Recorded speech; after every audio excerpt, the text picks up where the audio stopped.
Good, here we are, at last. Yes, years in the waiting. Years in the waiting, finally meet Silent Rocco. So, fantastic, here you are at the Greenwich Theatre. And tell me, who are you, where do you come from, and what are you all about? I am Rocco, and on stage I call myself Silent Rocco, because I'm a mime. I'd like to call myself a mime, modern mime. I don't know how to define it perfectly yet. I'm still searching for my very own signature. And I'm German, from the GDR, and I'm now living in Austria, in a small town between Linz and Vienna, and I bring my show to the world from there. What is your definition of mime? Definition of mime, that's a crazy question, because I once sat with a few mimes at a table and someone also asked the same question. What is mime for you, or what do we have in common? And really there was nothing in common. You had a Charlie Chaplin double, a Mime Corporel guy, and a robot performer basically, and everyone was doing something that's loosely related to mime. So for me, mime is mostly about the illusionary way of mime, coming from the Marcel Marceau school, like really creating everything out of nothing. Like to have your body and your face as a tool to create worlds, to create characters, which is not too much of my work, and to tell stories. And I think to have this pureness, that's why I also love to call what I do. For a few months now, I love to call it pure mime, because it's nothing, just your body to tell stories. Tell me, how did you start to get into mime? Yes, that was a funny beginning. I never did anything else, basically. So when I was 5, 6 years old, I have 2 older brothers, and one of them was into a breakdance group. And then I joined this group as a small boy, and he winded me up on my back as a small human robot. And I went through the discotheques as a robot, and I have crazy memories of huge discotheques that are, when I come back now to the places, are small village discotheques. And I loved the robot movement. And then in the 90s, in TV, I saw Michel Courtemanche, who is a mime visual comedian, and he has a super precise mime style, super clean. And that blew me away, to see someone like him in German prime TV on Saturday night doing mime sketches, which is still, it's not happening anymore, but that really blew me away. So with 14, I did my first mime solo for a school talent contest, and I won. And I really did the wall and the rope and the robot to XLF. Did really everything just put together. And a year later, I did it with a friend of a classmate, and we got booked immediately at a village trade fair and got our first 50 marks and the Bratwurst. and that was the beginning. So there was booking after booking, and suddenly in my hometown, I was everywhere and did mime shorts. And that was the start. And eventually I moved to Berlin to go to a theater school for a short while. And I've never done anything else. Why is mime, do you think, relevant today, especially when we've got the invasion of AI technology, taking up the entertainment world? Yeah, and I think live theater is one of the last bastions one of the last islands that you cannot completely overrun with AI. Because yes, you can have projections, but a body on stage that creates a physical connection with the audience, you cannot change that. As soon as you have a screen, it's more like a TV watching thing, and you are never connected to the audience. And I also think the more this stuff overruns us and the world, the more people will want to have that honest human connection back.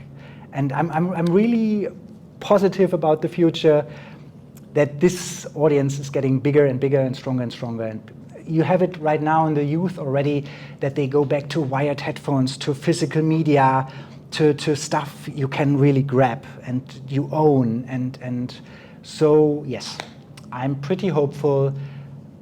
Theater, and especially mime theater, since we are all interconnected now with the internet, and it's a global thing. Everything is global, everything is international. So having that art form that tells stories without needing a language you can connect to every country and every nation. And now you've got a show, Untold Stories. Yes. So tell us about the show. How did you come up with those Yeah, ideas? Untold Stories is my very first solo show, which is crazy because I'm now 44 and I feel like I just start out. And it's a collection of shorts, because this is the easiest way also for audiences to get into mime, because you need the attention of the audience throughout. And with shorts, it's easy enough, so they can look down at their watch, can look up and didn't miss a thing. So they are still into the stories. Or you have a story that they don't like or like, and then there's a next one 5 minutes later. So it's something easy to catch people. And it's also easy for me to start, because then I can try different things and I can take them through different emotions and into different worlds. So Untold Stories is basically a collection of escapist adventures that takes people on rides and to very different settings, stories, and really emotions. It's like a roller coaster for everything. And yeah, it came together over the years. It feels like a baby that is even still growing. And I don't treat theater or performances as finished pieces and then I put it away and move on to the next. I want to play Untold Stories. I want to create new things, but I want to play Untold Stories all my life, and maybe switch a story or change something or improve something and have this short collection always be alive. And yeah, it's been a great ride, and I love audiences' reactions to it. And how did you come up with those ideas? Right. Very different again. It's a music that inspires a story, because the music evokes an emotion and the emotion follows a story. Sometimes it's an idea of a story that I have, and then I'm looking around for the music and light and production around it. It's very diverse. One is a comment on society. One is an escapist thing that it's really just about an emotion I have and I want to transport and want to see how people connect to that. So it's also very different in how those stories come to life. And I found like a thread to connect it all a little bit. What reaction do you get when you tell someone you're a mime or a mime artist? Yeah, since even us mimes cannot really define what we are doing or what connects us, it's even much harder for audiences, because most of the people have their prejudices, and some are good, some are bad, and I am not fully a cliched mime in the sense of that I never wear a white face or don't work with costumes at all. And so this is already something that, yeah, people might expect this, and some are really into this, or some people don't want to see that at all. And to then get them to my show is quite a fight. So yeah, it's tough. This is probably one of the toughest missions for me as a mime artist, to make people really throw out all their ideas of mime and just be brave enough to come to the show and feel the magic. And do you have any mime heroes or mime groups that inspire you? Or? I don't like thinking of heroes too much, because what I often see everywhere, but also in the mime world, that people tend to repeat something too much. Like they just become a copy of Marcel Marceau or this style. And then they really stay in that lane, and it will forever just be the copy of, and people will always think, yeah, it's nice. This guy did it maybe better, or this is what I know it from him. So you never can fully grow as your own artist. So as I said, this Michel Courtemanche that I saw on TV, he inspired me crazy, although he's completely different in what he does. He does really visual comedy, like a comic face, and he uses his voice for his soundtrack. So that's cool, because he does something completely else, but I love the cleanliness and the perfection of his technique and his presence on stage. So this is something I grab out of there. And then in modern groups, there's, for example, the UK-based Theatery, and they do physical theater with live band and lights and stuff, but also their precision and their way of telling complex stories with physicality is something that I like watching. I'm mostly inspired more than anything by movies and music.